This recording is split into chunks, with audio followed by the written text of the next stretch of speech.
In September of 1620, 35 saints and 67 strangers set sail from the port of Plymouth on the coast of England. Their goal? To establish a second permanent English colony in North America. These were people primarily defined by their religious identity. They were Puritans, which was a term that meant that they were trying to purify the Protestant religion in England. They felt that it had not sufficiently broken with Catholic precedent, that there were too many ceremonies and too much of the church hierarchy that had been carried over from Catholicism. They were increasingly in conflict with the king and with the upper hierarchy of the church, the bishops and the archbishops, who didn't think that the church should make any more changes, that it had reached just the right level of reformation. And they then proceeded to try to purge the church of these Puritan elements. The group had been granted permission to settle in Northern Virginia, but when they arrive at Cape Cod instead, outside London Company territory, they draw up a document to legitimize their position before they leave the ship. We whose names are underwritten, the loyal subjects of our dread sovereign Lord King James, do by these presents, solemnly and mutually, in ye presence of God and one of another, covenant and combine ourselves together into a civil body politic, and by virtue hereof to enact laws, ordinances, acts, constitutions, and offices from time to time, as shall be thought most meet and convenient for ye general good of ye colony, unto which we promise all due submission and obedience.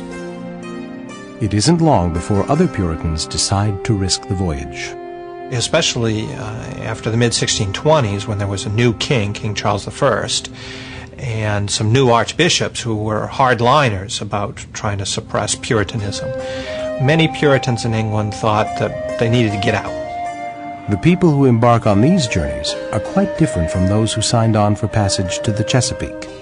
People have, in fact, analyzed the ship lists, and we know a lot about the early settlement patterns, what towns they went to, what little patch of land they lived on, and so on, and who they brought with them. Because New Englanders, the colonial New Englanders, were nothing if not committed to keeping lots and lots of records. The dominant group in the migration would have been families with parents in their late 20s, 30s, even early 40s. That is to say, people of some substance and maturity. They were people who owned some property, who owned their own farm or their own shop back in England. And so we have much more of an age spectrum, from children to young adults to even old people who are going together as intact family groups. They're going with some property of their own. They're paying their own way. Some people crossed because they were drawn by the prospect of cheap or free land. Some people were drawn by a spirit of adventure. Some people were disappointed and went back. But the majority of New Englanders were sort of self-selecting Puritans who wanted to establish a godly community in the New World, the kind of community that they had tried and failed to establish in the Old World. People often say that the Puritans came to New England because they were being persecuted in Old England. There's an element of truth to that, but many people in England might have said that the Puritans left because they had tried and failed to persecute everybody else in England, and that they now wanted to persecute others in North America. If you looked at that, you would find large numbers of people who came with a congregation, maybe not everybody in the congregation, but a big subset of a church in England would come, would travel together, and would settle together. And that's one reason all you have to do is look at the place names of New England and compare them to Old England to see a lot of that kind of continuity. And then, of course, there's the word of mouth. People writing back, people who are, in effect, the kind of advanced scouts. We're here, it looks good, you should come over. There are people who write and say, I have never been so miserable in my whole life, and I wish I could come home. As an Englishman studying early American history, I think it's very important to recognize that when people crossed the Atlantic, they didn't sort of dump all their cultural baggage overboard. They were very much Englishmen and Englishwomen living in a new world, and that new world transformed their lives in many respects, but they still, in many other respects, remained a product of the culture they had come from. So it's important for us to understand the culture they came from and the way in which the various attitudes and structures that they brought with them gradually, but only gradually, transformed and adapted in these very different circumstances. But rather than thinking of the colonists as Americans, it's in some ways more helpful and perhaps more revealing to think about the interaction between their identity as English men and women and their experiences in this very different environment, which then reconstituted their Englishness, their Europeanness, in very fascinating ways. That is, of course, a matter of some ongoing discussion and debate. People have generally talked about it in regional terms because the groups that come are very much differentiated by the region in England from which they come, the region in the American colonies to which they come, and the motives that animated them, as well as the social profile of the group, does vary significantly. For example, the fact that some of the colonists had encountered Irish resistance to colonization during the latter half of the 16th century influences their attitude toward Native Americans. They saw the Irish as a very barbaric people who needed to be settled and civilized, and they were disconcerted by the unwillingness of many of the Irish to go along with this. And they certainly came to North America with a very lively sense of the dangers, the challenges of settling a land in which there was already a group of people living who were allegedly savage and certainly culturally very, very different and disconcertingly uncooperative at times. The initial experiences of explorers in North America resulted in two very different sets of expectations. On the one hand, Native Americans seemed to be very friendly and cooperative and generous-spirited. On the other hand, they seemed to be, from a European perspective, horrifyingly different, which for them meant inferior and savage. And there was a tremendous ambivalence on the part of the early colonists whether to perceive the Native Americans in positive, constructive terms or as a threatening, dangerous obstacle. The fact that the colonists are first very weak and need Native American cooperation, of course, encourages them to interact with them somewhat constructively. In the midst of the political and social turmoil that characterizes the reign of Charles I, Puritan merchants obtain a grant of land and a charter from the king to create the Massachusetts Bay Company. They discover that unlike other corporate charters, there is no residency clause in the Massachusetts Bay Company. It doesn't say the Massachusetts Bay Company of London. The Virginia Company was the Virginia Company of London. It doesn't say anything like that. And so what they do is take the charter along to America with them, and over the course of a little more than 10 years, they convert it into a functioning constitution for the colony itself. So it's really not a money-making operation in itself, the way the Virginia Company was supposed to be. It really is a structure for a colony.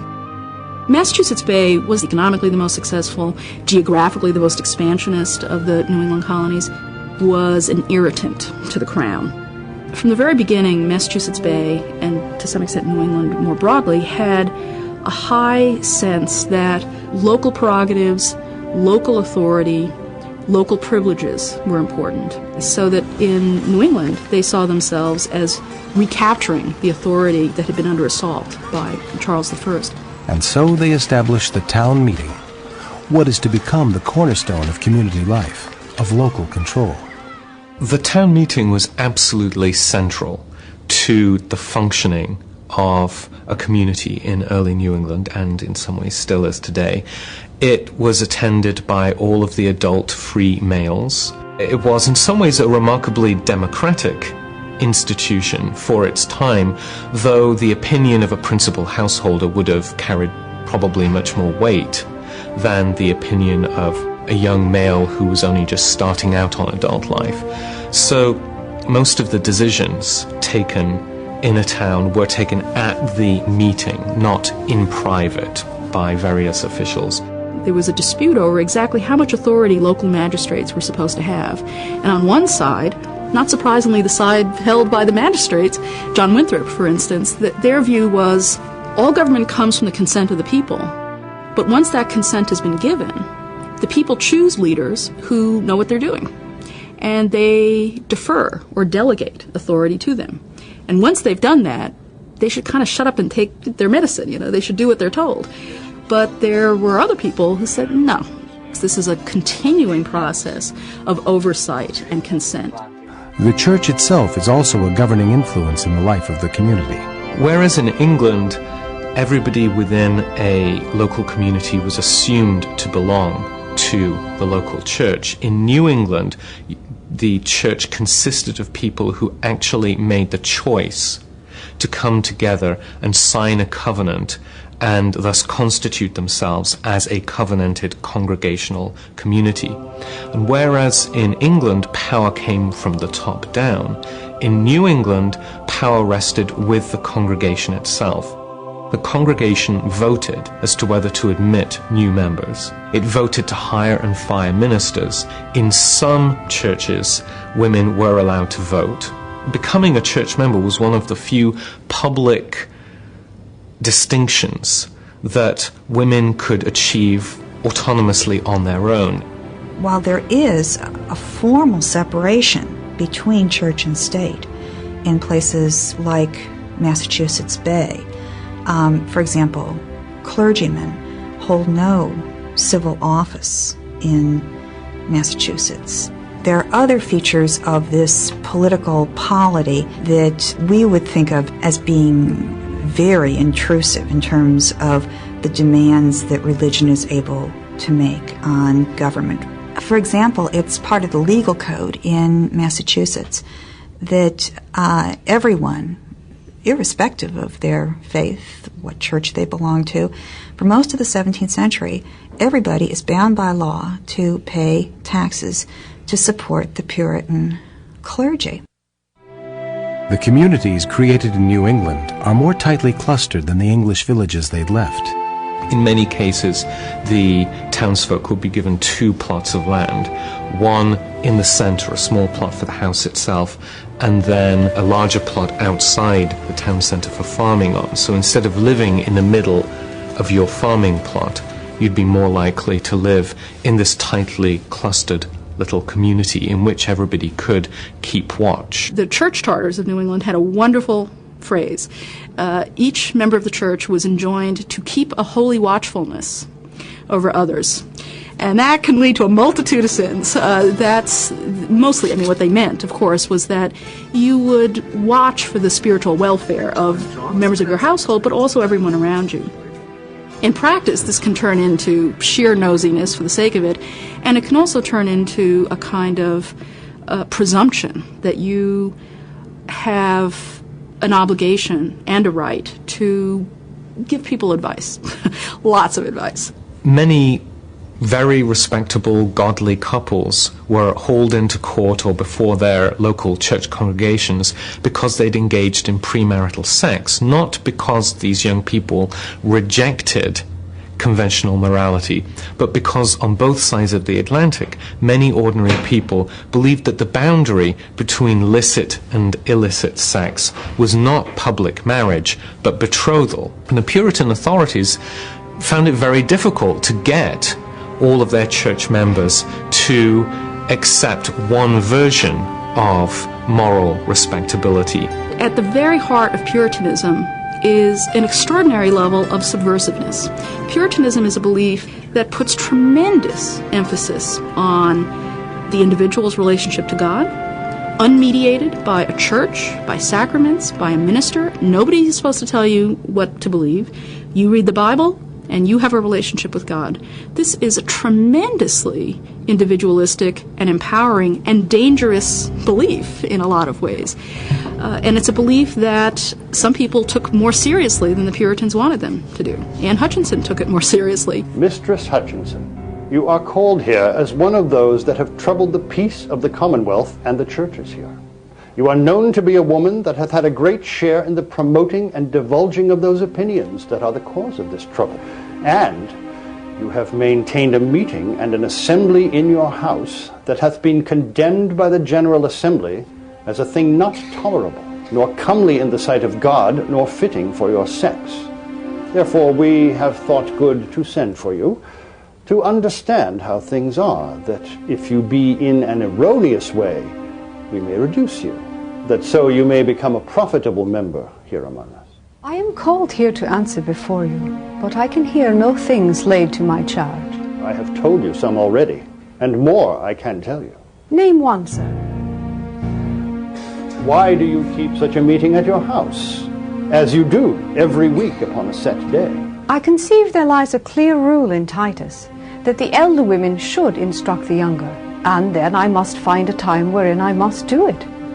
If you convince me there is no rule, then I shall yield. This rule crosses that in the Corinthians, but you must take it in this sense, that elder women must instruct the younger about their business, and to love their husbands and not to make them clash. I am persuaded that the revelation she brings forth is delusion. Therefore, if it be the mind of the court that Mistress Hutchinson, for the things that appear before us, is unfit for our society, let them hold up their hand.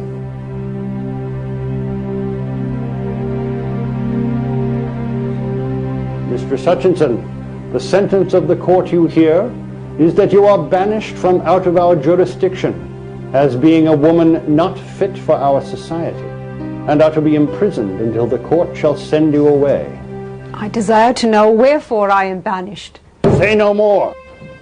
The court knows wherefore, and is satisfied.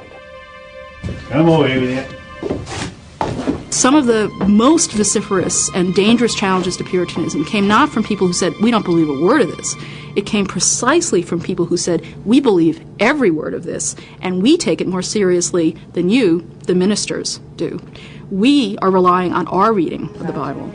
And you can't tell us otherwise, because if you do, you're the one who's backsliding. You're the one who's distorting the doctrine. So that's clearly an unintended consequence, and that too opens up challenges to authority that are destabilizing and disconcerting to the people in charge. So part of what the Puritans discovered was that the Catholic Church knew something about keeping people in order. Just how successful are the Puritans in establishing the godly community they'd envisioned? That was never really possible to the degree that they would have liked, and there were many reasons for that. One was that in order to have a viable colony, they had to admit craftsmen and artisans who weren't necessarily very godly but had the skills they needed. And many of these people proved to be a thorn in the sides of Puritan magistrates and church officials. Also, many church folk were less exclusive in their adherence to orthodoxy than Puritan leaders would have liked. Many people would argue that a lot of the traditional constraints and supports of traditional society and community life were eroded in America because of the opportunities for mobility and the challenges of that mobility and broader land ownership presented. People who had easier access to land need not feel dependent on their father to inherit land. They need not feel dependent on the local landowner that kept them in a state of tenancy, and that meant that they could speak their mind in town meetings. They didn't have to vote the way their father or their landowner wanted. They didn't have to marry who their father wanted them to marry. So from one fact, easier availability of land, flows political consequences, personal consequences. The New England colonists, in contrast to those who settled in areas of the Chesapeake, are more interested in staying put than spreading out. But as rapid population growth begins to overtake them, people inevitably begin to move beyond town boundaries. The movement to form new towns, which were kind of budded off, older towns, they referred to them as hivings off, and they lamented that. It seemed in some ways to weaken the strength and the core of the original communitarian impulse. When they opened a town, when they chartered a town, or were given a charter for a town, each family would be given a plot of land. And in the early going, each family would then with the next generation, in effect subdivide the land. Now, obviously that could only go on for so long, but it could go on for a couple of generations. So there was less need. So in general, there is a period in which the New Englanders do not need to expand, and in some ways don't want to expand, and that helps, or it avoids some of the worst confrontations with Indians. This kind of family-centered colonization promoted by John Smith proves to be a breakthrough for the English. But I think it also is important to say that that was a tragedy for the Indians, because it ultimately made their use of the land impossible.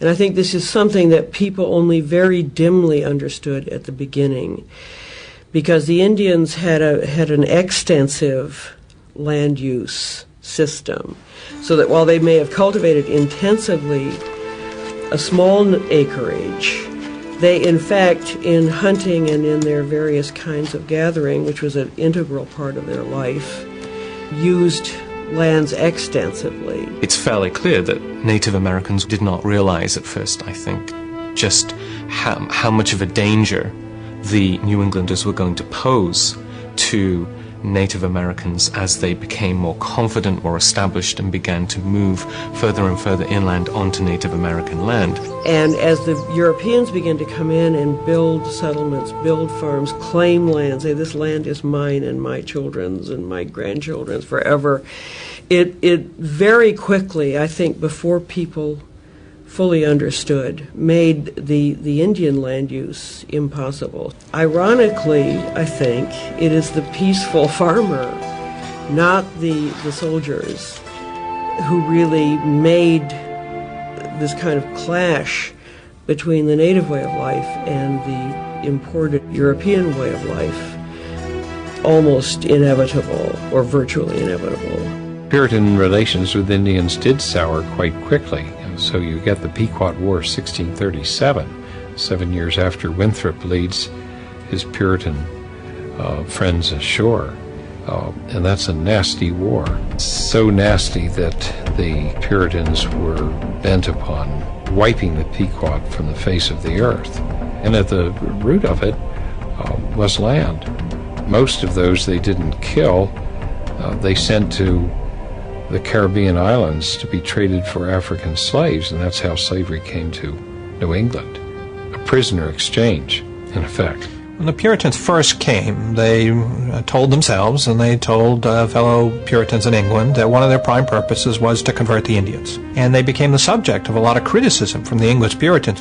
So in response to that criticism, during the 1640s and 1650s, the Puritans did start to establish missions among the Indians. Missions that they call praying towns, in which they would put pressure on Indians to move into these communities that would be almost exclusively Indian, but in which they would have to adopt the clothing, the housing, all of the customs, and especially the religious beliefs of the Puritans. And not all the Indians could bring themselves to even try. To some historians, these praying towns are forerunners of the reservation system that will later be enacted. The Puritans' very early reservation system to isolate as many Indians as possible onto small land areas, and then to exploit Indian land and resources, run by magistrates, agents, who laid down certain laws, including no alcohol, no firearms, no visiting by foreign Indians to come in and speak with them. They wanted to keep them isolated. King Philip decided that he was not going to allow this, and so he rose up against the Puritans in the Second Major War. I think most people would say that King Phillips War in 1675-76 was very devastating, very high rates of mortality on both sides, very destructive in terms of property, and very embittering in its consequences, the kind of conflict that left both sides with a permanent hatred of the other, the kind that's just embedded and difficult to unpack in any way. That was such a decisive defeat for the Indians that there then ensued relative peace because the Indians had been dispatched. The frontier, though, and the frontiers of all the colonies, are often given over to sometimes skirmishes and sometimes more sustained, often very fierce, very brutal attacks on both sides, by both sides, on both sides. Half a century after the Puritans' arrival in New England, the story enters yet another phase, as new groups enter the scene and the Old World challenges the colony's self-proclaimed independence.